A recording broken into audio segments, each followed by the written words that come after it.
Assalamualaikum warahmatullahi wabarakatuh. Di sini saya akan menjelaskan tentang pembelajaran kelas rangkap. Yang pertama itu ada prinsip dan model pendidikan kelas rangkap. Prinsip umum pendidikan kelas rangkap. Yang pertama, perbedaan kemampuan individual murid yang harus diperhatikan oleh guru. Yang kedua, membangkitkan motivasi belajar murid. Yang ketiga, belajar hanya terjadi jika murid aktif, sehingga guru harus berusaha mengaktifkan murid. Prinsip khusus PKR. Yang pertama, keserempakan kegiatan pembelajaran. Yang kedua, kadar waktu keaktifan akademik. Yang ketiga, kontak psikologis guru dan murid yang berkelanjutan. Yang keempat, pemanfaatan sumber secara efisien. Selanjutnya, model pendidikan kelas rangkap. Ada 3 model dasar pengelolaan pembelajaran kelas rangkap. Yang pertama, PKR 221, 2 kelas, 2 mata pelajaran dalam 1 ruangan. Yang kedua, PKR 222, 2 kelas, 2 mata pelajaran dalam 2 ruangan. Yang ketiga, PKR 333, 3 kelas, 3 mata pelajaran dalam 3 ruangan.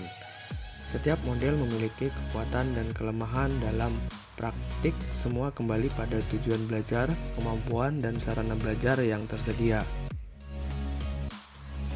Yang selanjutnya, prinsip didaktik, metodik, dan prosedur dasar. Didaktik berasal dari bahasa Latin didasco atau didasein, yang berarti saya mengajar. Secara populer diartikan sebagai ilmu mengajar atau pengetahuan tentang bagaimana mengajar.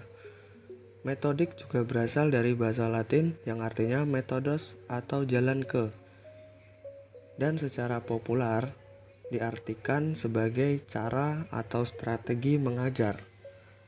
Dengan menggunakan konsep didaktik dan metodik seperti diuraikan, maka yang dimaksud dengan prinsip-prinsip didaktik, metodik, dan prosedur dasar pembelajaran kelas rangkap dalam unit ini adalah konsep-konsep pembelajaran yang relevan dan perlu diterapkan dalam PKR sehingga membentuk suatu sistem.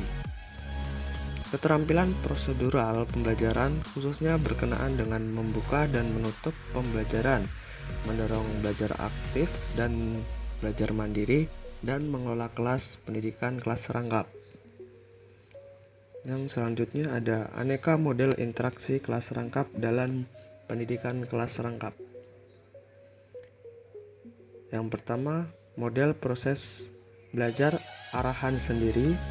Yang kedua, model proses belajar melalui kerjasama yang meliputi model olah pikir sejoli, model olah pikir berebut, model konsultasi intrakelompok, model tutorial teman sebaya, model tutorial lintas kelas, model diskusi meja bundar, model aktivitas tugas terbuka dan tertutup. Baiklah, itu tadi penjelasan dari saya tentang pembelajaran kelas rangkap. Apabila ada salah kata, saya mohon maaf. Kepada Allah saya mohon ampun. Wabillahi taufik wal hidayah.